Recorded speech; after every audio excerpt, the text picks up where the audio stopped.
ভিডিওটি কেবলমাত্র বর্তমান পরিস্থিতি ও সম্ভাবনার উপর ভিত্তি করে তৈরি করা হয়েছে, কোনো রাজনৈতিক দলকে ছোট করবার উদ্দেশ্য নিয়ে নয়। দু চারটে ওই কি না সুকান্ত এমনি হাওয়া দিয়ে উড়ে যায়, হাওয়া দিয়ে আমাদের কাছে উড়ে যায়। কোনোদিন মাঠে জীবনে দেখেছেন?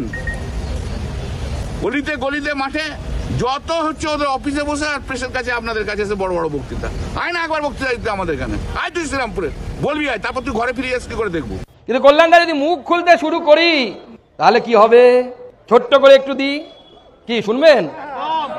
আমি ছোট্ট করে একটা ইনফরমেশন পেলাম, আপনাদের সাথে শেয়ার করি। কি একটা লাইব্রেরি আছে আপনাদের ওখানে, শ্রীরামপুর কলেজের লাইব্রেরি। সেই লাইব্রেরিতে কে একজন নাকি মালিশ করতে করতে চাকরি পেয়ে গেছে। কল্যাণদাকে মালিশ করতে চাকরি পেয়ে গেছে। নামটা বলবো কল্যাণদা? নামটা সেই টুম্পা ঝুম্পা এরকম কিছু একটা হবে আর কি। এর থেকে বেশি কিছু খুললাম না, তাহলে বাইরে মুখ দেখাতে পারবেন না। আপনারা খোঁজ নিন কে লাইব্রেরিতে তেল মালিশ করে চাকরি পেয়েছে। আগে যাদবকে মালিশ করতো, যাদব চাকরি দিতে পারলো না, তখন কল্যাণদার কাছে চলে গেল। কল্যাণদাকে মালিশ করলে কল্যাণদা খুশি, কল্যাণদা চাকরি দিয়ে দিল। আমি এগুলো বেশি কিছু বলতে চাই না, কারণ ব্যক্তিগত ব্যাপার। দেখুন, আপনি বলেছেন ভাষণে, আপনার ভাষণ তো না বাইট দিয়েছেন, সুকান্ত মজুমদারকে ফু দিলে নাকি উড়ে যাবে। তা আপনাদের ফুয়ের গল্পটা বলি তাহলে। আপনারা কলকাতা থেকে অনেক দূরে, কলকাতা থেকে আমার এলাকা অনেক দূরে, তাই হয়তো আপনারা খবর পাননি। 2024-এর ইলেকশনে ফু দিতে কারা কারা গেছিলেন বালুরঘাটে জানেন?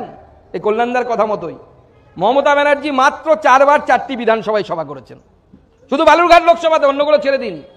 বালুরঘাট লোকসভার 4টে বিধানসভাতে মমতা বন্দ্যোপাধ্যায় 4 বার গিয়ে 4টি সভা করেছেন। অভিষেক বন্দ্যোপাধ্যায় 2টি বিধানসভায় আলাদা আলাদা দিনে 2টি সভা করেছেন। 6টি বিধানসভা কভার হয়ে গেল। বাবুল সুপ্রিয়, দেব, বীরবাহা হাসদা, ব্রাত্য বসুকে নিয়ে 7 দিন বসিয়ে রেখেছিলেন। সবাই ফু দিচ্ছে, ফু ফু ফু। সুকান্ত মজুমদার কিন্তু হারেনি। মমতা বন্দ্যোপাধ্যায় ফু দিতে দিতে ফুপা হয়ে গেলেন, কিন্তু সুকান্ত মজুমদার কিন্তু ঠিক জিতে বেরিয়ে এসছে। সেই না, আপনি তো কোন বাংলায় একটা কথা আছে না, হাতি গোলা রসাতল। অনেকে বলে হাতি গোলা গেল তল, ব্যাং বলে কত জল। তো এই ফু দেওয়ার পদ্ধতি এরা করে এসছে, প্রত্যেকেই ফু দিয়েছে। 7 বার 6 বার টানা লাগাতার দেবকে পাঠিয়েছে রোড শো করতে। কিন্তু সুকান্ত মজুমদার কিন্তু এখনো বহাল তবিয়তে রাজনীতিতে জিতে টিকে আছে। এবং আমি বলে দিচ্ছি 29-এও জিতবো, সেই ক্ষমতায় এখান থেকে ঘোষণা করছি। কারণ 29-এ যেটা অনেক সহজ হয়ে যাবে, কারণ 26-এ বিজেপির সরকার তৈরি হয়ে যাবে। তাহলে কল্যাণদা এরপরে যদি খেলতে ডাকে, আমি শ্রীরামপুরের কর্মীদেরকে বলে দিচ্ছি ভালো করে খেলবেন। পুলিশের হাত থেকে, কোর্ট থেকে বের করে আনার দায়িত্ব সুকান্ত মজুমদার নিচ্ছে, ভারতীয় জনতা পার্টি নিচ্ছে। অর্জুনদার কতগুলো 100 হয়েছে? 200 হয়ে গেছে। তো অর্জুনদার 200 হয়েছে, আমার 40-45টাতে যাচ্ছি এখন আর কি। তো এত কেস কেন দিতে হয়? পুলিশের ঘোমটার তলে গিয়ে তৃণমূল নেতাদেরকে কেন লুকোতে হয়? আরে অতই যদি দম থাকে, অতই যদি বীর পুঙ্গব হয়ে থাকো, তাহলে নামো রাজনীতির ময়দানে, পুলিশকে সরিয়ে দিয়ে নামো।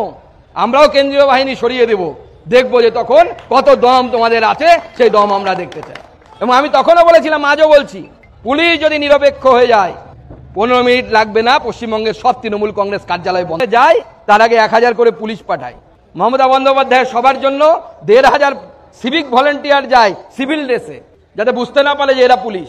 সিভিল ড্রেসে সেখানে নিয়ে গিয়ে ভিড় বাড়ানো হয়। ভিড়ও তো হয় না আজকাল, দিদিমণিকে দেখতে আর ভিড় হয় না। দিল্লিতে গেলে বলছে দিদি আঁচলের তলায় লুকিয়ে নাকি যায়। তো আজকে আমি শুধু এটুকুই বলবো, কার আঁচলের তলায় লুকোয় আমরা জানি না, কিন্তু পুলিশের আঁচলের তলায় লুকোয় এ বিষয়ে কোনো সন্দেহ আমাদের নেই। আর এর আমি বেশি কথা বলবো না। ভিডিওটি ভালো লাগলে একটি লাইক করে দিন এবং অবশ্যই সাবস্ক্রাইব করুন আমাদের চ্যানেল নিউজ 16 বাংলা। দেখা হচ্ছে অন্য কোনো ভিডিওতে। ধন্যবাদ।